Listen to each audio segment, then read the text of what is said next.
ਅਕਾਲ channel ਨੂੰ subscribe ਕਰੋ। ਨਵੀਂ ਵੀਡੀਓਜ਼ ਦੀ ਨੋਟੀਫਿਕੇਸ਼ਨ ਦੇ ਲਈ ਬੈਲ ਆਈਕਨ ਨੂੰ ਕਲਿੱਕ ਕਰਨਾ ਨਾ ਭੁੱਲਣਾ। ਅਸੀਂ ਸ਼ੁਰੂ ਤਾਂ ਕਰਦੇ ਹਾਂ ਪੰਜਾਬ ਦੀ ਲੜਾਈ ਤੋਂ, ਫਿਰ ਪੰਜਾਬ ਦੀ ਲੜਾਈ ਨੂੰ ਪੰਥ ਦੀ ਲੜਾਈ ਬਣਾ ਲੈਂਦੇ ਹਾਂ, ਫਿਰ ਪੰਥ ਦੀ ਲੜਾਈ ਤੋਂ ਮੇਰੇ ਧੜੇ ਦੀ ਲੜਾਈ ਬਣ ਜਾਂਦੀ ਹੈ। ਤੇ ਇਸ ਤਰੀਕੇ ਨਾਲ ਸਾਡੇ ਸੰਘਰਸ਼ ਜਿਹੜੇ ਉਹ ਦਮ ਤੋੜ ਜਾਂਦੇ ਆ। ਜਿਵੇਂ ਰਾਮ ਸੇਤੂ ਦਾ ਅੰਦੋਲਨ ਸੀਗਾ, ਰਾਮ ਮੰਦਿਰ ਦਾ ਅੰਦੋਲਨ ਸੀਗਾ, ਇਹ ਉਹਨਾਂ ਦੇ ਨਿੱਜੀ ਮਸਲੇ ਸੀ, ਪਰ ਉਹਨਾਂ ਨੇ ਇਹਨੂੰ ਦੇਸ਼ ਦਾ ਅੰਦੋਲਨ ਬਣਾਉਣ ਦੀ ਕੋਸ਼ਿਸ਼ ਕੀਤੀ। ਹਰ ਉਹ ਬੰਦਾ ਜਿਹਦੀ ਉਹਦੇ ਵਿੱਚ ਸ਼ਰਧਾ ਨਹੀਂ ਵੀ ਸੀ, ਜਿਹਦਾ ਕੋਈ ਲੈਣਾ ਦੇਣਾ ਵੀ ਨਹੀਂ ਸੀ, ਉਹਨੂੰ ਵੀ ਇਨਵੋਲਵ ਕਰ ਲਿਆ। ਤੇ ਸਾਡੇ ਕੋਲ ਗਲਤੀਆਂ ਇਹ ਹੁੰਦੀਆਂ ਕਿ ਜਿਹੜੇ ਇੱਕੋ ਹੀ ਜਿਹੜੀ ਗੱਲ ਨਾਲ ਅਸੀਂ ਬਾਕੀ ਸਾਰੇ ਪੀੜਤ ਹੁੰਦੇ ਨੇ ਦੂਸਰੀਆਂ ਸਟੇਟਾਂ 'ਚ ਵੀ ਉਹਨਾਂ ਨੂੰ ਨਾਲ ਨਹੀਂ ਲੈ ਪਾਉਂਦੇ। ਹੁੰਦਾ ਕੀ ਹੈ ਕਿ ਇੱਕ ਸਿੰਗਰ ਨੇ ਆਪਣੇ ਇਲਾਕੇ 'ਚ ਧਰਨਾ ਰੱਖ ਲਿਆ, ਬਾਕੀ ਉਹਦੇ ਕੋਲ ਪਹੁੰਚ ਜਾਂਦੇ ਆ। ਉਸ ਤੋਂ ਅਗਲਾ ਸਿੰਗਰ ਆਪਣੇ ਇਲਾਕੇ 'ਚ ਰੱਖ ਲੈਂਦਾ, ਜਾਂ ਉੱਥੇ ਜਿਹੜਾ ਜਥੇਬੰਦੀਆਂ ਦਾ ਧਰਨਾ ਚੱਲ ਰਿਹਾ ਉਹਨੂੰ ਜੁਆਇਨ ਕਰ ਜਾਂਦਾ ਤੇ ਆਪਣੇ ਬਿਹਾਫ 'ਤੇ ਬਾਕੀ ਸਿੰਗਰਾਂ ਨੂੰ ਸੱਦ ਲੈਂਦਾ। ਤਾਂ ਹਾਲੇ ਤੱਕ ਸਿੰਗਰਾਂ ਨੇ ਆਪਣੀ ਕੋਈ ਰਣਨੀਤੀ ਤੈਅ ਹੀ ਨਹੀਂ ਸੀ ਕੀਤੀ। ਜੇ ਇਹ ਧਰਨਾ ਕਿਸਾਨਾਂ ਦਾ ਨਾ ਹੁੰਦਾ, ਡਰਾਈਵਰਾਂ ਦਾ ਹੁੰਦਾ, ਤਾਂ ਰਾਹੁਲ ਗਾਂਧੀ, ਸੁਖਬੀਰ ਬਾਦਲ ਤੇ ਕੈਪਟਨ ਅਮਰਿੰਦਰ ਸਿੰਘ ਡਰਾਈਵਰ ਹੋਣੇ ਸੀ। ਜੇ ਇਹ ਧਰਨਾ ਮਤਲਬ ਭਾਂਡੇ ਵੇਚਣ ਵਾਲਿਆਂ ਦਾ ਹੁੰਦਾ ਤੇ ਇਹਨਾਂ ਸਾਰਿਆਂ ਨੇ ਸਾਬਤ ਕਰ ਦੇਣਾ ਸੀ ਕਿ ਸਾਡੇ ਦਾਦੇ ਪੜਦਾਦੇ ਭਾਂਡੇ ਵੇਚਦੇ ਰਹੇ ਆ। ਹਰ ਪੱਖ ਦਾ ਉਹ ਇਸ ਲੜਾਈ ਦੇ ਵਿੱਚ ਸ਼ਾਮਲ ਹੋ ਚੁੱਕਾ ਹੈ। ਇਹ ਲੜਾਈ ਹੁਣ ਸਮੁੱਚੇ ਪੰਜਾਬ ਦੀ ਬਣ ਚੁੱਕੀ ਹੈ, ਨਾ ਕਿ ਇਕੱਲੇ ਕਿਸਾਨਾਂ ਦੀ। ਔਰ ਇਹ ਲੜਾਈ ਇੱਦਾਂ ਹੀ ਲੜਨੀ ਚਾਹੀਦੀ ਹੈ। ਇਸੇ ਏਕਤਾ ਦੇ ਵਿੱਚੋਂ ਹੀ ਜਿਹੜਾ ਉਹ ਜਿੱਤ ਨੇ ਪੈਰ ਚੁੰਮਣੇ ਨੇ।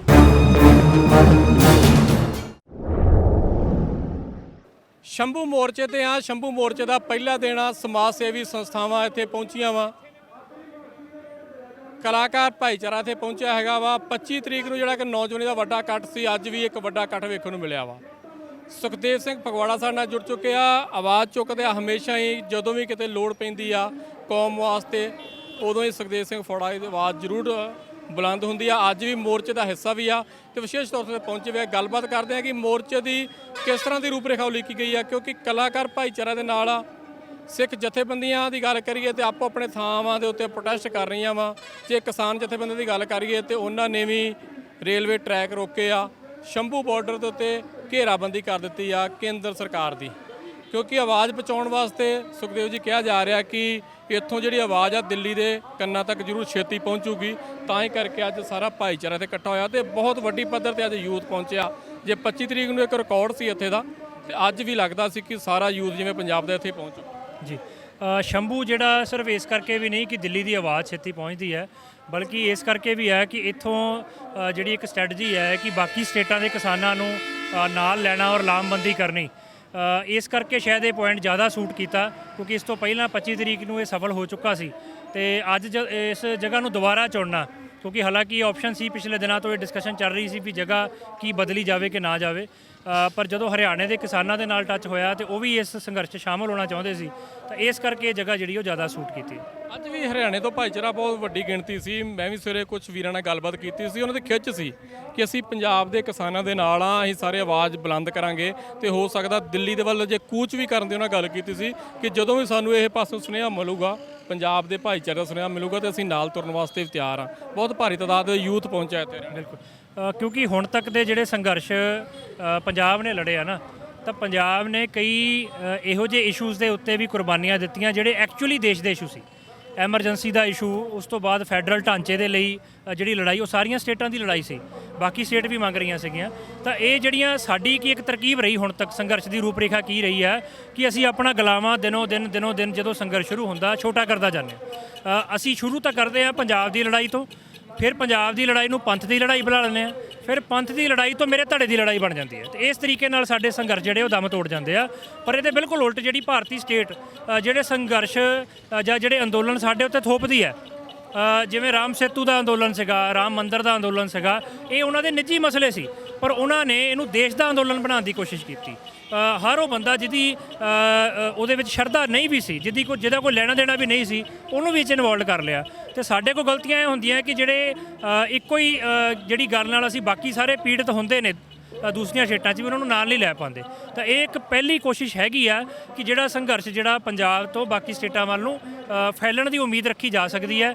ਔਰ ਹਰਿਆਣੇ ਦੇ ਕਿਸਾਨਾਂ ਦਾ ਅੱਜ ਇਸ ਮੋਰਚੇ ਤੇ ਆਉਣਾ ਇੱਕ ਚੰਗਾ ਸੰਕੇਤ ਮੰਨਿਆ ਜਾ ਸਕਦਾ। ਆਉਣ ਵਾਲੇ ਸਮੇਂ ਦੇ ਵਿੱਚ ਦੀਪ ਸਿੱਧੂ ਨੇ ਆਵਾਜ਼ ਚੁੱਕੀ ਆ, ਤੁਸੀਂ ਵੀ ਆਵਾਜ਼ ਚੁੱਕ ਰਹੇ ਹੋ ਕਿ ਹਰ ਇੱਕ ਪਾਸੇ ਤੋਂ ਇੱਥੇ ਹਰ ਇੱਕ ਵਾਸਤੇ ਆਉਣਾ ਸੌਖਾ ਹੈਗਾ। ਤੇ ਅੱਜ ਪਹਿਲਾ ਸ਼ੁਭ ਸ਼ਗਨ ਕਹਿ ਸਕਦੇ ਆ ਕਿ ਹਰਿਆਣੇ ਦੇ ਕਿਸਾਨ ਇੱਥੇ ਪਹੁੰਚੇ ਆ। ਅਗਲੀ ਰੂਪਰੇਖਾ ਕੀ ਹੋ ਸਕਦੀ ਹੈ, ਕਿਉਂਕਿ ਸ਼ੰਭੂ ਵਿਖੇ ਪੱਕਾ ਮੋਰਚਾ ਲਾ ਦਿੱਤਾ ਗਿਆ। 25 ਤਰੀਕ ਨੂੰ ਸਵੇਰੇ ਮੋਰਚਾ ਲੱਗਾ ਸੀ, ਸ਼ਾਮ ਤੱਕ ਵਾਪਸ ਚਲੇ ਗਏ ਸੀ। ਅੱਜ ਦਾ ਮੋਰਚਾ ਜਿਹੜਾ ਪੱਕਾ ਮੋਰਚਾ ਲਾਇਆ ਗਿਆ, ਦੀ ਰੂਪਰੇਖਾ ਕਿਹੋ ਜਿਹੀ ਹੋ ਸਕਦੀ ਹੈ? ਇੱਕ ਤਾਂ ਇਹਦੇ 'ਚ ਜਿਹੜਾ ਪੱਕੇ ਮੋਰਚੇ ਦੀ ਗੱਲ ਹੈ ਕਿ ਹਾਲ ਦੀ ਘੜੀ ਇੰਨਾ ਕੁ ਫੈਸਲਾ ਹੋਇਆ ਹੈ ਕਿ ਇਹਦੇ ਵਿੱਚ ਹਰ ਰੋਜ਼ ਜਿਹੜੇ ਆ ਉਹ 10 ਤੋਂ 30 ਬੰਦੇ ਜਿਹੜੇ ਹਮੇਸ਼ਾ ਇੱਥੇ ਮੌਕੇ ਤੇ ਮੌਜੂਦ ਰਹਿਣਗੇ। ਪਰ ਇਹ ਅਣਮਿੱਥੇ ਸਮੇਂ ਲਈ ਆ ਜਾਂ ਟਾਈਮ ਬਾਉਂਡ ਆ, ਇਹ ਅੱਗੇ ਸੰਘਰਸ਼ ਦੀ ਰੂਪਰੇਖਾ ਦੇ ਕੇ ਸੰਗਤ ਦੀ ਸਲਾਹ ਤੋਂ ਬਾਅਦ ਔਰ ਜਿਹੜੀ ਬਾਕੀ ਟੀਮ ਹੈ ਉਹ ਸਾਰੀ ਟੀਮ ਜਿਹੜੀ ਸਲਾਹ ਲੈਣ ਤੋਂ ਬਾਅਦ ਉਹਦਾ ਫੈਸਲਾ ਲਏਗੀ। ਨਾ ਤਾਂ ਇਹਦਾ ਅਣਮਿੱਥੇ ਸਮੇਂ ਲਈ ਹੋਣਾ ਤੈਅ ਹੈ ਤੇ ਨਾ ਹੀ ਇਹਦਾ ਟਾਈਮ ਬਾਉਂਡ ਹੋਣਾ ਤੈਅ ਹੈ। ਇਹ ਸਾਰਾ ਜਿਹੜਾ ਫੈਸਲਾ ਉਹ ਅਗਲੇ ਸਮੇਂ ਦੇ ਉੱਤੇ ਛੱਡਿਆ ਗਿਆ ਹੈ। ਕੁਝ ਕਲਾਕਾਰ ਭਾਈਚਾਰੇ ਦੀ ਗੱਲ ਕਰਦੇ ਆ, ਬਹੁਤ ਭਾਰੀ ਤਾਦਾਦ 'ਤੇ ਪਹੁੰਚਿਆ ਵੀ ਹੈਗਾ ਵਾ। ਕੁਝ ਵੀਰ ਸਾਡੇ ਅੱਜ ਚਿਹਰੇ ਦਿਖੇ ਨਹੀਂਗੇ ਜਿਹੜੇ 25 ਤਰੀਕ ਨੂੰ ਇੱਥੇ ਸੀ। ਕੀ ਲੱਗਦਾ ਸੋਸ਼ਲ ਮੀਡੀਆ ਤੇ ਕਿਤੇ ਜਦੋਜਹਿਦ ਵੀ ਬਣ ਰਹੀ ਹੈ, ਇੱਕ ਦੂਜੇ ਬਾਰੇ ਗੱਲਾਂ ਬਾਤਾਂ ਵੀ ਹੋ ਰਹੀਆਂ ਵਾ, ਕਿਤੇ ਰਿਲਾਇੰਸ ਦੇ ਪੰਪ ਘੇਰੇ ਜਾ ਰਹੇ ਆ ਤੇ ਦੂਜੀ ਸਟੇਜ ਤੇ ਕਿਹਾ ਜਾਏ ਕਿ ਰਿਲਾਇੰਸ ਦੇ ਪੰਪ ਨਹੀਂ ਘੇਰਨੇ ਚਾਹੀਦੇ, ਸਾਨੂੰ ਸ਼ਾਂਤਮਈ ਮੋਰਚੇ ਲਾਉਣੇ ਚਾਹੀਦੇ ਆ। ਕਿਤੇ ਰਿਲਾਇੰਸ ਦੇ ਮਾਲ ਘੇਰੇ ਜਾ ਰਹੇ ਆ, ਦੂਜੇ ਪਾਸੇ ਕਿਹਾ ਜਾਂਦਾ ਕਿ ਸਾਨੂੰ ਇਹ ਕੰਮ ਨਹੀਂ ਕਰਨੇ ਚਾਹੀਦੇ, ਸਾਨੂੰ ਸ਼ਾਂਤਮਈ ਮੋਰਚੇ ਲਾਉਣੇ ਚਾਹੀਦੇ ਆ। ਇਹ ਲੱਗਦੀ ਕਸਮਕਸ ਨਹੀਂ ਹੋ ਰਹੀ? ਨਹੀਂ, ਕਸਮਕਸ਼ ਇਹ ਜਿਹੜੀ ਉਹੀ ਹੈ ਜਿਹੜੀ ਬੜੇ ਸਾਲਾਂ ਤੋਂ ਚੱਲੀ ਆ ਰਹੀ ਹੈ। ਜਦੋਂ ਅਸੀਂ ਕਹਿੰਦੇ ਆ ਕਿ ਯਾਰ ਕੋਈ ਥਰਡ ਆਲਟਰਨੇਟ ਨਹੀਂ ਉੱਠ ਰਿਹਾ, ਕੋਈ ਫਰੈਸ਼ ਲੀਡਰਸ਼ਿਪ ਨਹੀਂ ਅੱਗੇ ਆ ਰਹੀ। ਅਸਲ 'ਚ ਜੇ ਸੌਖੇ ਸ਼ਬਦਾਂ ਦੇ ਵਿੱਚ ਬਿਨਾਂ ਕਿਸੇ ਐਕਸਪਲੇਨੇਸ਼ਨ ਤੋਂ ਸਮਝਣਾ ਤਾਂ ਇਹ ਅਸਲ 'ਚ ਰਵਾਇਤੀ ਲੀਡਰਸ਼ਿਪ ਦਾ ਵਿਰੋਧ ਹੈ, ਚਾਹੇ ਉਹ ਸਿਆਸੀ ਹੈ ਚਾਹੇ ਉਹ ਕਿਸਾਨਾਂ ਦੀ ਹੈ। ਤਾਂ ਉਹ ਜਿਹੜੀ ਰਵਾਇਤੀ ਲੀਡਰਸ਼ਿਪ ਆ ਜੋ ਹੁਣ ਤੱਕ ਦੇ ਉਹਨਾਂ ਦੇ ਸੰਘਰਸ਼ ਜਿਹੜੇ ਆ ਉਹ ਕਿੱਡੇ ਕੁ ਵਾਜਬ ਤੇ ਇਮਾਨਦਾਰ ਸੀ, ਉਹ ਉਹਨਾਂ ਦੇ ਹੁਣ ਤੱਕ ਦਿੱਤੇ ਹੋਏ ਨਤੀਜਿਆਂ ਤੇ ਨਿਰਭਰ ਕਰਦੇ ਆ। ਤੇ ਜੇ ਨਤੀਜੇ ਹੱਕ 'ਚ ਨਹੀਂ ਨੇ ਤਾਂ ਇਹਦਾ ਮਤਲਬ ਇਹ ਹੈ ਕਿ ਰਵਾਇਤੀ ਲੀਡਰਸ਼ਿਪ ਦੇ ਖਿਲਾਫ ਜਿਹੜਾ ਇੱਕ ਸਵਾਲ ਉੱਠਣਾ ਜਾਇਜ਼ ਹੈ। ਤੇ ਇਹ ਅਸਲ ਵਿੱਚ ਜਿਹੜੇ ਕੁਝ ਜਿਹੜੇ ਨਾਲ ਚਿਹਰੇ ਸੀਗੇ ਉਹਨਾਂ ਦਾ ਅੱਜ ਇੱਥੇ ਨਾ ਹੋਣਾ, ਉਹਨਾਂ ਦਾ ਇੱਕ ਫੈਸਲਾ ਸੀ ਕਿ ਉਹ ਹਾਲੇ ਵੀ ਕੁਝ ਸਮਾਂ ਜਿਹੜਾ ਰਵਾਇਤੀ ਲੀਡਰਸ਼ਿਪ ਚਾਹੇ ਉਹ ਕਿਸਾਨਾਂ ਦੀ ਨੇ ਚਾਹੇ ਉਹ ਸਿਆਸੀ ਹੈ ਉਹਨਾਂ ਦੇ ਨਾਲ ਹਲੇ ਕੁਝ ਸਮਾਂ ਹੋਰ ਬਿਤਾਉਣਾ ਚਾਹੁੰਦੇ ਨੇ। ਜੇ ਉਹਨਾਂ ਨੂੰ ਉੱਥੋਂ ਜਦ ਤੱਕ ਉਹਨਾਂ ਨੂੰ ਉੱਥੋਂ ਉਮੀਦ ਖਤਮ ਨਹੀਂ ਹੁੰਦੀ ਤਦ ਤੱਕ ਉਹ ਇੱਥੇ ਜੁਆਇਨ ਨਹੀਂ ਕਰਨਗੇ। ਜੇ ਉਹਨਾਂ ਨੂੰ ਆਉਂਦੇ ਸਮੇਂ 'ਚ ਮੈਨੂੰ ਲੱਗਦਾ ਉੱਧਰੋਂ ਕੋਈ ਰਿਜ਼ਲਟ ਮਿਲਦਾ ਨਜ਼ਰ ਨਹੀਂ ਆਊਗਾ ਤਾਂ ਹੋਰ ਕੋਈ ਰਸਤਾ ਜਿਹੜਾ ਉਹ ਨਹੀਂ ਬਚੇਗਾ ਇੱਥੇ ਆਉਣ ਤੋਂ। ਬਟਾਲੇ ਦੇ ਵਿੱਚ ਨਾ ਸ਼ਹੀਦ ਭਗਤ ਸਿੰਘ ਦਾ ਜਨਮ ਦਿਹਾੜਾ ਮਨਾਇਆ ਗਿਆ, ਬੜੀ ਵੱਡੀ ਪੱਧਰ ਦੇ ਕਲਾਕਾਰ ਗਏ ਤੇ ਕਾਲਚੰਦ ਦੇ ਮਾਧਿਅਮ ਸੰਗਤ ਨੇ ਸਾਰਾ ਹੀ ਵੇਖਿਆ ਉੱਥੇ, ਯੂਥ ਬਹੁਤ ਪਹੁੰਚਿਆ, ਪਰ ਉਹ ਚਿਹਰਾ ਕੋਈ ਅੱਜ ਇਸ ਮੋਰਚੇ 'ਚ ਦਿਖਾਈ ਨਹੀਂ ਦਿੱਤਾ। ਸ਼ਹੀਦ ਭਗਤ ਸਿੰਘ ਦੇ ਜਨਮ ਦਿਨ ਵਾਲੇ ਦਿਨ ਤੇ ਬਹੁਤ ਵੱਡਾ ਮੋਰਚਾ ਸੀ, ਪਰ ਇਸ ਮੋਰਚੇ ਦਾ ਹਿੱਸਾ ਕਿਉਂ ਨਹੀਂ ਬਣਨ ਵਾਸਤੇ ਆਏ ਵੀ? ਐਕਚੁਅਲੀ ਕੀ ਹੈ ਕਿ ਹਾਲੇ ਤੱਕ ਕਲਾਕਾਰ ਜਿਹੜੇ ਸੰਘਰਸ਼ 'ਚ ਆਏ ਸੀ ਉਹ ਰਲ ਮਿਲ ਕੇ ਆਪਣੀ ਕੋਈ ਸਾਂਝੀ ਕਮੇਟੀ ਬਣਾ ਹੀ ਨਹੀਂ ਪਾਏ, ਨਾ ਹੀ ਕੋਈ ਸਾਂਝੇ ਫੈਸਲੇ ਲਾ ਪਾਏ। ਹੁੰਦਾ ਕੀ ਹੈ ਕਿ ਇੱਕ ਸਿੰਗਰ ਨੇ ਆਪਣੇ ਇਲਾਕੇ 'ਚ ਧਰਨਾ ਰੱਖ ਲਿਆ, ਬਾਕੀ ਉਹਦੇ ਕੋਲ ਪਹੁੰਚ ਜਾਂਦੇ ਆ, ਉਸ ਤੋਂ ਅਗਲਾ ਸਿੰਗਰ ਆਪਣੇ ਇਲਾਕੇ 'ਚ ਰੱਖ ਲੈਂਦਾ ਜਾਂ ਉੱਥੇ ਜਿਹੜਾ ਜਥੇਬੰਦੀਆਂ ਦਾ ਧਰਨਾ ਚੱਲ ਰਿਹਾ ਉਹਨੂੰ ਜੁਆਇਨ ਕਰ ਜਾਂਦਾ ਤੇ ਆਪਣੇ ਬਿਹਾਫ ਤੇ ਬਾਕੀ ਸਿੰਗਰਾਂ ਨੂੰ ਸੱਦ ਲੈਂਦਾ। ਤਾਂ ਹਾਲੇ ਤੱਕ ਸਿੰਗਰਾਂ ਨੇ ਆਪਣੀ ਕੋਈ ਰਣਨੀਤੀ ਤੈਅ ਹੀ ਨਹੀਂ ਸੀ ਕੀਤੀ। ਤਾਂ ਮੈਨੂੰ ਇਹ ਲੱਗਦਾ ਕਿ ਇਹ ਇੱਕ ਵੱਡੀ ਘਾਟ ਜ਼ਰੂਰ ਰਹੀ ਹੈ ਕਿ ਜਦੋਂ ਸਾਰੇ ਇਸ ਪਿੜ 'ਚ ਆ ਹੀ ਗਏ ਸੀ ਤਾਂ ਉਹਨਾਂ ਨੂੰ ਇੱਕ ਆਪਣੀ ਕੋਆਰਡੀਨੇਸ਼ਨ ਕਮੇਟੀ ਬਣਾ ਲੈਣੀ ਚਾਹੀਦੀ ਸੀ ਤਾਂ ਕਿ ਉਹ ਇਹ ਫੈਸਲਾ ਲੈ ਸਕਦੇ ਜਾਂ ਲੈ ਪਾਉਂਦੇ ਕਿ ਉਹਨਾਂ ਨੇ ਆਪਣਾ ਕੋਈ ਸੰਘਰਸ਼ ਉਲੀਕਣਾ, ਕਿਸੇ ਸੰਘਰਸ਼ 'ਚ ਸਾਥ ਦੇਣਾ ਔਰ ਇਹ ਜਿਹੜਾ ਮੋਰਚਾ ਵੀ ਹੈ ਉਹ ਕਿਸੇ ਸਹਿਮਤੀ ਦੇ ਵਿੱਚੋਂ ਉਹਨਾਂ ਦੀ ਕੋਆਰਡੀਨੇਸ਼ਨ 'ਚੋਂ ਨਿਕਲਦਾ। ਲੜਾਈ ਤਾਂ ਸਾਰਿਆਂ ਦੀ ਇੱਕੋ ਹੀ ਆ, ਕਹਿ ਰਹੇ ਸਾਡੀ ਕੇਂਦਰ ਨਾਲ ਲੜਾਈ ਆ, ਭਾਵੇਂ ਉਹ ਕਲਾਕਾਰ ਭਾਈਚਾਰਾ ਵਾ, ਸਮਾਜ ਸੇਵੀ ਸੰਸਥਾਵਾਂ, ਤੁਸੀਂ ਵੀ ਇੱਥੇ ਪਹੁੰਚੇ ਹੋ, ਬੁੱਧੀਜੀਵੀ ਵਰਗ ਪਹੁੰਚ ਰਿਹਾ, ਤੇ ਫਿਰ ਕੀ ਲੱਗਦਾ ਸੀ ਉਹਨਾਂ ਨੂੰ ਬਟਾਲੇ ਦੇ ਵਿੱਚ ਇਕੱਠ ਹੋ ਜਾਂਦਾ ਵਾ, ਅਗਲੇ ਦਿਨ ਹੋਰ ਲੋਕੇਸ਼ਨ ਜਿਵੇਂ ਤੁਸੀਂ ਦੱਸਿਆ ਆਪਣੀ ਲੋਕੇਸ਼ਨ 'ਤੇ ਇਕੱਠ ਕਰਦੇ ਆ, ਪਰ ਇਸ ਮੋਰਚੇ ਦਾ ਸਮਰਥਨ ਕਰਨਾ ਚਾਹੀਦਾ ਸੀ। ਸੋਸ਼ਲ ਮੀਡੀਆ ਬਹੁਤ ਸਟਰੋਂਗ ਅੱਜ ਕੱਲ੍ਹ ਆਵਾਜ਼ ਦੇਣ ਵਾਸਤੇ, ਤੇ ਦੀਪ ਸਿੱਧੂ ਨੇ ਜੇ ਇੱਕ ਆਵਾਜ਼ ਦਿੱਤੀ ਸੀ, ਕਾਲ ਦਿੱਤੀ ਸੀ, ਤਾਂ ਲੱਗਦਾ ਸੀ ਤੁਹਾਨੂੰ ਕਿ ਉਹ ਭਾਈਚਾਰੇ ਨੂੰ ਇੱਥੇ ਇਕੱਠੇ ਹੋਣਾ ਚਾਹੀਦਾ? ਪਰ ਨਹੀਂ, ਜੇ ਉਹ ਕਿਸੇ ਕਾਰਨ ਨਹੀਂ ਆ ਸਕੇ ਜਾਂ ਨਹੀਂ ਆਉਣਾ ਚਾਹੁੰਦੇ ਸੀ ਤਾਂ ਉਹਨਾਂ ਨੂੰ ਆਪਣਾ ਜਿਹੜਾ ਪੱਖ ਹੈ ਉਹ ਆਪਣੇ ਜਿਹੜੇ ਵਿਚਾਰ ਨੇ, ਆਪਣੇ ਮਤਭੇਦ ਆ ਉਹ ਸਾਂਝੇ ਕਰਨੇ ਚਾਹੀਦੇ ਸੀ।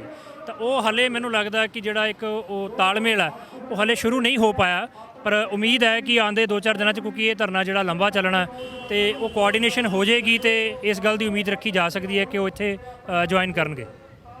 ਦੀਪ ਸਿੱਧੂ ਵਾਸਤੇ ਕੁਝ ਦਿਨ ਪਹਿਲਾਂ ਦੀਪ ਸਿੱਧੂ ਤੇ ਜੇ ਐਡਵੋਕੇਟ ਸਿਮਰਨਜੋਤ ਜੀ ਦੀ ਗੱਲ ਕਰੀਏ ਤੇ ਸੋਸ਼ਲ ਮੀਡੀਆ ਦਾ ਜੋ ਬੋਲਿਆ ਜਾ ਰਿਹਾ, ਇੱਕ ਪਾਸੇ ਉਹਨਾਂ ਨੂੰ ਕਿਹਾ ਜਾ ਰਿਹਾ ਕਿ ਆਰਐਸ ਨਾਲ ਜੋੜਿਆ ਜਾ ਰਿਹਾ ਦੀਪ ਸਿੱਧੂ ਨੂੰ, ਤੁਹਾਨੂੰ ਕੀ ਲੱਗਦਾ ਕਿ ਕੋਈ ਵੀ ਜਦੋਂ ਨੌਜਵਾਨ ਅੱਗੇ ਆਉਂਦਾ ਵਾ, ਜੇ ਆਪਾਂ ਕ੍ਰਾਂਤੀ ਦੀ ਗੱਲ ਕਰਦੇ ਹਾਂ ਤੇ ਇੱਕ ਵੱਡੀ ਕ੍ਰਾਂਤੀ ਸੀ 25 ਤਰੀਕ ਨੂੰ ਸਾਰੇ ਘਰ ਦੇ ਸੁਨੇਹਾ ਚੱਲ ਗਿਆ, ਸ਼ਹੀਦ ਭਗਤ ਸਿੰਘ ਦਾ ਜਨਮ ਦਿਹਾੜਾ ਸੀ, ਭਾਵੇਂ ਬਟਾਲੇ ਧਰਤੀ ਕਲਾਕਾਰ ਵੀਰਾਂ ਨੇ ਇਕੱਠ ਕੀਤਾ, ਹਰ ਘਰ ਦੇ ਵਿੱਚ ਜਿੰਨੇ ਪਹੁੰਚੇ ਹੋਣਗੇ ਉਹ ਕਿਸੇ ਨਾ ਕਿਸੇ ਬਹਾਨੇ ਘਰਾਂ ਦੇ ਸੁਨੇਹਾ ਗਿਆ। ਨੌਜਵਾਨੀ ਸਾਡੇ ਨੂੰ ਪਤਾ ਲੱਗਣਾ ਚਾਲੂ ਹੈ ਕਿ ਹਾਂ ਵੀ ਸਾਨੂੰ ਰੋਡਾਂ 'ਤੇ ਜਾਣਾ ਚਾਹੀਦਾ, ਨਹੀਂ ਤੇ ਇਹਨਾਂ ਮੋਰਚਿਆਂ ਦੇ ਵਿੱਚ ਕਿਤੇ ਬਜ਼ੁਰਗ ਹੀ ਵੇਖੇ ਜਾਂਦੇ ਸੀ। ਪਰ ਦੀਪ ਸਿੱਧੂ ਨੂੰ ਆਰਐਸ ਨਾਲ ਜੋੜਨਾ ਜਾਂ ਦੂਜੇ ਭਾਈਚਾਰੇ ਨੂੰ ਕਿਸੇ ਨੂੰ ਕਹਿ ਦੇਣਾ ਕਿ ਕਿਸੇ ਮੋਰਚੇ ਤੋਂ ਤੁਸੀਂ ਕੁਝ ਲੈ ਲਿਆ, ਕੀ ਲੱਗਦਾ ਇਸ ਦਾ? ਦੇਖੋ, ਇਹ 2-4 ਫਤਵੇ ਜਿਨ੍ਹਾਂ 'ਚ ਇੱਕ ਮੈਡਲ ਏਜੰਸੀਆਂ ਦਾ ਬੰਦਾ, ਇੱਕ ਮੈਡਲ ਅਕਾਲੀਆਂ ਦਾ ਜਾਂ ਕਿਸੇ ਵੀ ਪੋਲੀਟੀਕਲ ਪਾਰਟੀ ਦਾ ਬੰਦਾ, ਸਟੇਟ ਦਾ ਬੰਦਾ ਔਰ ਉਹ ਸਭ ਤੋਂ ਪ੍ਰਚਲਿਤ ਸਿੱਖਾਂ 'ਚ ਆਰਐਸਐਸ ਦਾ ਬੰਦਾ। ਇਹ ਮੈਡਲ ਹਰ ਉਹ ਬੰਦਾ ਜਿਹੜਾ ਰਵਾਇਤੀ ਲੀਡਰਸ਼ਿਪ ਨੂੰ ਪਿੱਛੇ ਛੱਡ ਕੇ ਕੁਝ ਨਵੀਂ ਤੇ ਰਿਜ਼ਲਟ ਓਰੀਐਂਟਡ ਗੱਲ ਕਰਨ ਦੀ ਕੋਸ਼ਿਸ਼ ਕਰੇਗਾ, ਇਹ ਮੈਡਲ ਉਹਦੀ ਛਾਤੀ ਤੇ ਲੱਗਣਾ ਹੀ ਲੱਗਣਾ। ਹਾਲਾਂਕਿ ਦੀਪ ਸਿੱਧੂ ਦਾ ਇੱਕ ਜਿਹੜਾ ਪੋਲੀਟੀਕਲ ਬੈਕਗਰਾਉਂਡ ਆ, ਸਨੀ ਦਿਓਲ ਕਰਕੇ ਬੀਜੇਪੀ ਨਾਲ ਜੁੜਦਾ, ਤਾਂ ਉਸ ਸੰਦਰਭ ਦੇ ਵਿੱਚ ਆਏ ਹੋਏ ਸਵਾਲ ਦਾ ਜਵਾਬ ਤਾਂ ਦੀਪ ਸਿੱਧੂ ਬਿਹਤਰ ਦੇ ਸਕਦੇ ਆ। ਪਰ ਵੈਸੇ ਇੱਕ ਮੈਂ ਇਨ ਜਨਰਲ ਗੱਲ ਕਰਦਾ ਹਾਂ ਕਿ ਇਹ ਜਿਹੜੇ ਕੋਈ ਵੀ ਨਵੀਂ ਚਾਹੇ ਉਹ ਪੰਜਾਬ ਦੀ ਲੀਡਰਸ਼ਿਪ ਹੈ, ਚਾਹੇ ਉਹ ਪੰਥਕ ਲੀਡਰਸ਼ਿਪ ਹੈ, ਚਾਹੇ ਉਹ ਰਾਜਨੀਤਿਕ ਹੈ, ਆਹ ਜਿਹੜੇ ਪੈਟ ਮੈਡਲ ਆ ਇਹ ਸਾਰੇ ਨਵੀਂ ਲੀਡਰਸ਼ਿਪ ਲਈ ਰਿਜ਼ਰਵ ਨੇ, ਈਵਨ ਪੁਰਾਣੀਆਂ ਲਈ ਵੀ। ਸੋ ਇਹਦੇ ਤੋਂ ਉੱਪਰ ਉੱਠ ਕੇ ਜਿਹੜੇ ਤੁਹਾਡੇ ਕੰਮ ਨੇ, ਤੁਹਾਡਾ ਸੰਘਰਸ਼ ਹੈ, ਜਿੱਦਾਂ ਜਿੱਦਾਂ ਤੁਸੀਂ ਕੰਮ ਕਰਦੇ ਜਾਓਗੇ ਔਰ ਉਹਦੇ ਨਤੀਜੇ ਸਾਹਮਣੇ ਆਉਂਦੇ ਜਾਣਗੇ, ਤਾਂ ਇਹ ਮੈਡਲਾਂ ਦੇ ਦਾਗ ਆਪਣੇ ਆਪ ਜਿਹੜੇ ਉਹ ਲਿਥਦੇ ਜਾਣਗੇ। ਸੁਖਦੇਵ ਜੀ, ਲਾਸਟ ਦੇ ਵਿੱਚ ਮੈਂ ਗੱਲ ਕਰਨੀ ਚਾਹੂੰਗਾ, ਕਿਸਾਨ ਦੇ ਨਾਲ ਇਸ ਟਾਈਮ ਸਾਰੇ ਖਲੋਤੇ ਆ। ਅਕਾਲੀ ਦਲ ਬਾਦਲ ਵੀ ਕਹਿ ਰਿਹਾ ਮੈਂ ਕਿਸਾਨ ਹਮਦਰਦੀ ਹਾਂ। ਜੇ ਆਪਾਂ ਕਾਂਗਰਸ ਦੀ ਗੱਲ ਕਰਦੇ ਹਾਂ, ਵੱਡੀਆਂ ਰੈਲੀਆਂ ਕੀਤੀਆਂ ਜਾਂਦੇ, ਰਾਹੁਲ ਗਾਂਧੀ ਸਪੈਸ਼ਲ ਤੌਰ ਤੇ ਪੰਜਾਬ 'ਚ ਪਹੁੰਚ ਚੁੱਕੇ ਅੱਜ, ਤੇ ਉਹ ਵੀ ਟਰੈਕਟਰ ਤੇ ਬੈਠ ਕੇ ਕਿਸਾਨ ਹਮਾਇਤੀ ਹੋਣ ਦਾ ਦਾਅਵਾ ਕਰ ਰਹੇ ਆ। ਆਮ ਆਦਮੀ ਪਾਰਟੀ ਵੀ ਕਿਸਾਨ ਹਮਾਇਤੀ ਆ। ਫਿਰ ਬਿੱਲ ਵੀ ਪਾਸ ਹੋ ਜਾਂਦਾ, ਆਰਡੀਨੈਂਸ ਪਾਸ ਹੁੰਦੇ ਆ, ਬਿੱਲ ਪਾਸ ਹੋ ਜਾਂਦੇ ਆ, ਉਸ ਤੋਂ ਬਾਅਦ 'ਚੋਂ ਕਾਨੂੰਨ ਥੋਪ ਦਿੱਤੇ ਜਾਂਦੇ ਆ। ਆਵਾਜ਼ ਸਾਰੇ ਬਣ ਰਹੇ ਆ, ਪਰ ਇਹਨਾਂ ਧਰਨਿਆਂ ਦੇ ਵਿੱਚ ਸ਼ਾਇਦ ਕੋਈ ਵੀ ਨਹੀਂ ਪਹੁੰਚ ਰਿਹਾ। ਐਕਚੁਅਲੀ ਕੀ ਹੈ ਜੀ, ਜੇ ਇਹ ਧਰਨਾ ਕਿਸਾਨਾਂ ਦਾ ਨਾ ਹੁੰਦਾ, ਡਰਾਈਵਰਾਂ ਦਾ ਹੁੰਦਾ, ਤਾਂ ਰਾਹੁਲ ਗਾਂਧੀ, ਸੁਖਬੀਰ ਬਾਦਲ ਤੇ ਕੈਪਟਨ ਅਮਰਿੰਦਰ ਸਿੰਘ ਡਰਾਈਵਰ ਹੋਣੇ ਸੀ। ਜੇ ਇਹ ਧਰਨਾ ਮਤਲਬ ਭਾਂਡੇ ਵੇਚਣ ਵਾਲਿਆਂ ਦਾ ਹੁੰਦਾ, ਤੇ ਇਹਨਾਂ ਸਾਰਿਆਂ ਨੇ ਸਾਬਤ ਕਰ ਦੇਣਾ ਸੀ ਕਿ ਸਾਡੇ ਦਾਦੇ ਪੜਦਾਦੇ ਭਾਂਡੇ ਵੇਚਦੇ ਰਹੇ ਆ। ਗੱਲ ਇਹ ਹੈ ਵੀ ਜਦੋਂ ਅਕਾਲੀ ਦਲ ਬਾਦਲ ਇਹ ਦਾਅਵਾ ਕਰਦਾ ਕਿ ਅਸੀਂ ਕਿਸਾਨ ਆਗੂ ਹਾਂ, ਤਾਂ ਮੈਨੂੰ ਲੱਗਦਾ ਕਿ ਉਹਨਾਂ ਕੋਲ ਇੱਕ ਯੂਨੀਕ ਮਾਡਲ ਹੈ ਖੇਤੀ ਦਾ, ਜਿਹਦੇ ਵਿੱਚ ਰਾਤੋਂ ਰਾਤ ਤਰੱਕੀ ਹੋ ਸਕਦੀ ਹੈ। ਔਰ ਮੈਂ ਗੁਜ਼ਾਰਿਸ਼ ਕਰਾਂਗਾ ਕਿ ਉਹਨਾਂ ਨੂੰ ਪੰਜਾਬ ਦੇ ਬਾਕੀ ਕਿਸਾਨ ਜਿਹੜੇ ਆਰਥਿਕ ਤੌਰ ਤੇ ਡੁੱਬ ਰਹੇ ਨੇ, ਖੁਦਕੁਸ਼ੀਆਂ ਕਰ ਰਹੇ ਨੇ, ਬਾਦਲ ਸਾਹਿਬ ਨੂੰ ਆਪਣਾ ਇਹ ਖੇਤੀਬਾੜੀ ਵਾਲਾ ਮਾਡਲ ਉਹਨਾਂ ਨਾਲ ਸਾਂਝਾ ਜ਼ਰੂਰ ਕਰਨਾ ਚਾਹੀਦਾ ਕਿ ਉਹ ਕਿਹੜਾ ਮਾਡਲ ਹੈ ਜਿਹਦੇ ਨਾਲ ਖੇਤੀ ਕਰਦਿਆਂ ਤੁਹਾਡੀਆਂ ਸੈਂਕੜੇ ਬੱਸਾਂ ਬਣ ਜਾਂਦੀਆਂ, ਖੇਤੀ ਕਰਦਿਆਂ ਤੁਹਾਡੇ 7-17 ਹੋਟਲ ਬਣ ਜਾਂਦੇ ਨੇ, ਖੇਤੀ ਕਰਦਿਆਂ ਮਹਿਲ ਬਣ ਜਾਂਦੇ ਨੇ, ਐਡਾ ਵੱਡਾ ਕਾਰੋਬਾਰ ਖੜਾ ਹੋ ਸਕਦਾ ਜਿਹਦਾ ਹਿਸਾਬ ਲਾਣਾ ਵੀ ਮੁਸ਼ਕਲ ਹੈ। ਤਾਂ ਉਹਨਾਂ ਕੋਲ ਜਿਹੜਾ ਇੱਕ ਯੂਨੀਕ ਮਾਡਲ ਹੈ ਖੇਤੀਬਾੜੀ ਦਾ, ਇੱਕ ਤਾਂ ਉਹ ਸਾਂਝਾ ਕਰਨਾ ਚਾਹੀਦਾ।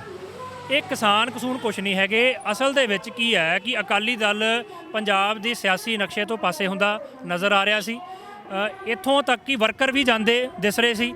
ਇਸ ਕਿਸਾਨ ਸੰਘਰਸ਼ ਨੇ ਉਹਨਾਂ ਨੂੰ ਥੋੜ੍ਹੀ ਬਹੁਤੀ ਜਿਹੜੀ ਉਹ ਸੰਜੀਵਨੀ ਬੂਟੀ ਦਿੱਤੀ ਹੈ। ਉਹਨਾਂ ਨੂੰ ਲੱਗਦਾ ਕਿ ਅਸੀਂ ਆਪਣਾ ਆਧਾਰ ਜਾਂ ਵਰਕਰ ਬਚਾ ਲਾਂਗੇ।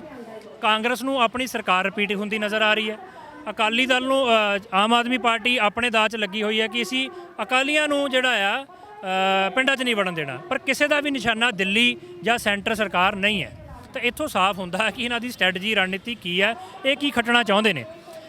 ਕਿਉਂਕਿ ਇਹਨਾਂ ਦਾ ਸਾਰਿਆਂ ਦਾ ਇੱਕ ਅੰਡਰਸਟੈਂਡਿੰਗ ਤਾਂ ਕਲੀਅਰ ਹੈ ਕਿ ਇਹ ਸਾਰੇ ਸੇਕੇ ਨੂੰ ਉਹ ਦਿੱਲੀ ਤੋਂ ਹਟਾ ਕੇ ਚੰਡੀਗੜ੍ਹ ਵੱਲ ਨੂੰ ਮੋੜਨਾ ਚਾਹੁੰਦੇ ਆ, ਤੇ ਜਦੋਂ ਚੰਡੀਗੜ੍ਹ ਵੱਲ ਨੂੰ ਮੁੜੇਗਾ ਉਸ ਤੋਂ ਬਾਅਦ ਇਹ ਸੰਘਰਸ਼ ਆਪਣੇ ਆਪ ਦਮ ਤੋੜ ਜਾਏਗਾ। ਦੂਜੀ ਗੱਲ ਕੀ ਹੈ ਕਿ ਇਹ ਕਹਿਣਾ ਕਿ ਇਹ ਸਿਰਫ ਕਿਸਾਨਾਂ ਦਾ ਸੰਘਰਸ਼ ਹੈ, ਇਹ ਵੀ ਗਲਤ ਹੈ। ਇਹ ਪੰਜਾਬੀਅਤ ਦੇ ਉੱਤੇ ਹਮਲਾ ਹੈ, ਪੰਜਾਬ ਦੀ ਆਰਥਿਕਤਾ 'ਤੇ ਹਮਲਾ, ਤੇ ਸਮੁੱਚੇ ਪੰਜਾਬੀ ਵਰਗ ਇਹਨੂੰ ਰਲ ਕੇ ਲੜ ਰਿਹਾ। ਅਸੀਂ ਕਹਿੰਦੇ ਹਾਂ ਕਿ ਮੋਦੀ ਜਿਹੜਾ ਵੰਡਣ ਦੀ ਰਾਜਨੀਤੀ ਕਰ ਰਿਹਾ, ਪਰ ਅੱਜ ਕੀ ਦਲਿਤ, ਮੁਸਲਮਾਨ, ਸਿੱਖ, ਕਿਸਾਨ, ਖੇਤ ਮਜ਼ਦੂਰ, ਹਰ ਵਰਗ ਦਾ, ਛੋਟਾ ਦੁਕਾਨਦਾਰ, ਵੱਡਾ ਦੁਕਾਨਦਾਰ, ਇੱਥੋਂ ਤੱਕ ਕਿ ਕੰਜ਼ਿਊਮਰ ਜਿਹੜਾ ਹਰ ਪੱਖ ਦਾ, ਉਹ ਇਸ ਲੜਾਈ ਦੇ ਵਿੱਚ ਸ਼ਾਮਲ ਹੋ ਚੁੱਕਾ ਹੈ।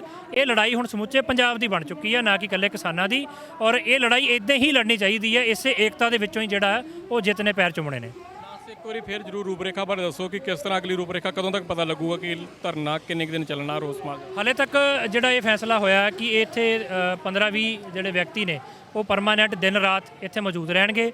ਹਰ ਰੋਜ਼ ਪੰਜਾਬ ਦੇ ਅਲੱਗ-ਅਲੱਗ ਸ਼ਹਿਰਾਂ ਤੋਂ, ਹਰਿਆਣੇ ਦੇ ਅਲੱਗ-ਅਲੱਗ ਸ਼ਹਿਰਾਂ ਤੋਂ ਹਰ ਵਰਗ ਦੇ ਲੋਕਾਂ ਨੂੰ ਇੱਥੇ ਆਪਣੀ ਗੱਲ ਕਹਿਣ ਲਈ ਇਨਵਾਈਟ ਕੀਤਾ ਜਾਊਗਾ। ਔਰ ਗੱਲ ਸਿਰਫ ਇੰਨੀ ਨਹੀਂ ਹੈ ਕਿ MSP ਦੀ ਦੌੜ ਹੈ, ਗੱਲ ਬੜੀ ਸਾਫ਼ ਹੈ ਕਿ ਦਿੱਲੀ ਨੇ ਹੁਣ ਤੱਕ ਜੋ ਕੁਝ ਸਾਡੇ ਨਾਲ ਕੀਤਾ ਹੈ, ਉਹ ਜਿਵੇਂ ਕਹਿੰਦੇ ਨਾ ਵੀ ਹਮਲਾ ਕਰਨ ਤੋਂ ਪਹਿਲਾਂ ਜਾਂ ਚੋਰੀ ਕਰਨ ਤੋਂ ਪਹਿਲਾਂ ਲੁਟੇਰੇ ਇੱਕ ਇਲਾਕੇ ਦੀ, ਉਸ ਘਰ ਦੀ ਰੇਕੀ ਕਰਦੇ ਆ। ਤੇ ਦਿੱਲੀ ਵਾਲਿਆਂ ਨੇ ਰੇਕੀ ਕੀਤੀ ਸੀ ਵੀ ਨੌਜਵਾਨ ਨਸ਼ਿਆਂ 'ਚ ਸੜ ਗਿਆ, ਜਿਹੜਾ ਨਸ਼ਿਆਂ 'ਚ ਨਹੀਂ ਸੜਿਆ ਉਹ ਗਾਇਕਾਂ ਦੇ ਮਗਰ ਲੱਗ ਕੇ ਮੁੱਦਿਆਂ ਤੋਂ ਲਾਂਭੂ, ਉਹਨੂੰ ਪੰਜਾਬ ਨਾਲ ਕੋਈ ਲੈਣਾ ਦੇਣਾ ਨਹੀਂ। ਸਿਆਸੀ ਪਾਰਟੀਆਂ ਦੇ ਮਗਰ ਲੱਗੇ ਹੋਏ ਨੇ, ਸਿਆਸੀ ਪਾਰਟੀਆਂ ਵਿਕਾਊ ਮਾਲ ਨੇ। ਇਹ ਇੱਥੇ ਕਿਸਾਨ ਜਥੇਬੰਦੀਆਂ ਚੇਅਰਮੈਨੀਆਂ ਲੈਣ ਨੂੰ ਫਿਰਦੀਆਂ ਨੇ, ਤੇ ਸਾਰੀ ਰੇਕੀ ਕਰਨ ਤੋਂ ਬਾਅਦ ਉਹਨਾਂ ਨੂੰ ਲੱਗਾ ਵੀ ਆਹ ਸਹੀ ਮੌਕਾ ਹੈ, ਪਰ ਰੇਕੀ ਪੈ ਗਈ ਪੁੱਠੀ। ਤੇ ਜਿਨ੍ਹਾਂ ਨੇ ਸੱਭਿਆਚਾਰਕ ਅੱਤਵਾਦ ਫੈਲਾਇਆ ਸੀ, ਜਿਨ੍ਹਾਂ ਕਰਕੇ ਪੰਜਾਬ ਦੇ ਮੁੱਦਿਆਂ ਤੋਂ ਨੌਜਵਾਨ ਅਵੇਅਰ ਨਹੀਂ ਸੀ, ਉਹ ਆਪ ਮੈਦਾਨ 'ਚ ਆ ਗਏ। ਚਾਹੇ ਉਹ ਕਿਸੇ ਵੀ ਦਬਾਅ ਨਾਲ ਆਏ, ਆਪਣੀ ਮਰਜ਼ੀ ਨਾਲ ਆਏ, ਸੁਹਿਰਦਤਾ ਦੇ ਨਾਲ ਆਏ, ਮੌਕੇ ਦਾ ਸਹੀ ਜਿਹੜਾ ਆਪਣਾ ਰੋਲ ਨਿਭਾ ਗਏ। ਕੋਈ ਵੀ ਕਾਰਨ ਰਿਹਾ, ਹਰੇਕ ਸਿੰਗਰ ਦੇ ਅਲੱਗ-ਅਲੱਗ ਕਾਰਨ ਹੋ ਸਕਦੇ ਆ। ਸਿਆਸੀ ਪਾਰਟੀਆਂ ਇੱਕ ਮੰਚ ਤੇ ਆ ਗਈਆਂ ਜਿਹੜੀਆਂ ਉਹਨਾਂ ਨੂੰ ਲੱਗਦੀਆਂ ਸੀ ਕਿਸੇ ਨਾ ਕਿਸੇ ਦਿੱਲੀ ਦੇ ਤਰੀਕੇ ਨਾਲ ਗਲਬੇ 'ਚ ਵੱਟੀਆਂ, ਕਿਉਂਕਿ ਇਹਨਾਂ ਦਾ ਵਾਲ-ਵਾਲ ਤਾਂ ਘੁਟਾਲਿਆਂ 'ਚ ਫਸਿਆ ਹੋਇਆ।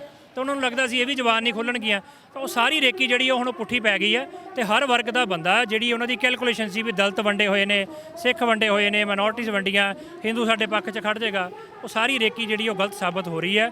ਜੇ ਇਸੇ ਦਿਸ਼ਾ ਦੇ ਵਿੱਚ ਕੰਮ ਚੱਲਦਾ ਰਿਹਾ ਤਾਂ ਪੰਜਾਬ ਦੇ ਸਾਰੇ ਵਰਗ ਇਕੱਠੇ ਹੋ ਕੇ ਦਿੱਲੀ ਨੂੰ ਮੂੰਹ ਤੋੜ ਜਵਾਬ ਦੇਣਗੇ। ਨਾਲੇ ਇਹ ਮੰਚ ਬਾਕੀਆਂ ਨਾਲੋਂ ਵੱਖਰਾ ਇਸ ਕਰਕੇ ਰੱਖਿਆ ਜਾਊਗਾ ਕਿ ਇੱਥੇ ਹੁਣ ਤੱਕ ਹੋਏ ਸਾਰੇ ਹਮਲਿਆਂ ਦਾ ਹਿਸਾਬ ਵੀ ਲਿਆ ਜਾਊਗਾ, ਗੱਲ ਵੀ ਕੀਤੀ ਜਾਊਗੀ, ਕਿਉਂਕਿ ਲੁੱਟੇ ਉਦੋਂ ਜਾਵਾਂਗੇ ਜਦੋਂ ਸੁੱਤੇ ਰਵਾਂਗੇ। ਜੇ ਅਸੀਂ ਪੰਜਾਬ ਦੀ ਨੌਜਵਾਨੀ ਨੂੰ ਜਗਾ ਗਏ ਤਾਂ ਹੋ ਸਕਦਾ ਹੈ ਕਿ ਲੁੱਟ ਬਚ ਜਾਵੇ। ਜੇ ਪੰਜਾਬ ਦੀ ਨੌਜਵਾਨੀ ਨੂੰ ਜਗਾ ਲਿਆ ਤੇ ਲੁੱਟ ਬਚ ਜਾਊਗੀ ਤੇ ਇਸ ਧਰਨੇ ਦੀ ਰੂਪਰੇਖਾ ਹੀ ਇਸ ਹਿਸਾਬ ਨਾਲ ਲਿਖੀ ਗਈ ਹੈ। ਜਿਹੜੀਆਂ ਤਸਵੀਰਾਂ ਪਿੱਛੇ ਵੇਖ ਰਹੇ ਆ, ਇਸ ਧਰਨੇ ਦੀ ਕਿਹਾ ਜਾ ਰਿਹਾ ਰੂਪਰੇਖਾ ਇਸੇ ਤਰ੍ਹਾਂ ਲਿਖੀ ਗਈ ਹੈ ਕਿ ਕੇਵਲ ਜਵਾਨੀ ਜਗਾ ਲਈ ਜਾਵੇ ਤੇ ਉਹਦੇ ਨਾਲ ਸਾਡੀ ਲੁੱਟ ਬਚ ਸਕਦੀ ਆ। ਵੇਖਦੇ ਆ ਆਉਣ ਵਾਲੇ ਸਮੇਂ ਦੇ ਵਿੱਚ ਇਸ ਧਰਨੇ ਤੋਂ ਸ਼ੰਭੂ ਵਾਲੇ ਮੋਰਚੇ ਤੋਂ ਕੀ ਪ੍ਰੋਗਰਾਮ ਲੀਕੇ ਜਾਂਦੇ ਆ, ਆਉਣ ਵਾਲੇ ਸਮੇਂ ਦੇ ਵਿੱਚ ਕੀ ਪ੍ਰੋਗਰਾਮ ਲੀਕ ਕੇ ਤੇ ਅੱਗੇ ਦੀ ਜਿਹੜੀ ਰਣਨੀਤੀ ਤਿਆਰ ਕੀਤੀ ਜਾਂਦੀ ਆ। ਅਕਾਲ ਚੈਨਲ ਨੂੰ ਸਬਸਕ੍ਰਾਈਬ ਕਰੋ। ਨਵੀਂ ਵੀਡੀਓਜ਼ ਦੀ ਨੋਟੀਫਿਕੇਸ਼ਨ ਦੇ ਲਈ ਬੈਲ ਆਈਕਨ ਨੂੰ ਕਲਿੱਕ ਕਰਨਾ ਨਾ ਭੁੱਲਣਾ।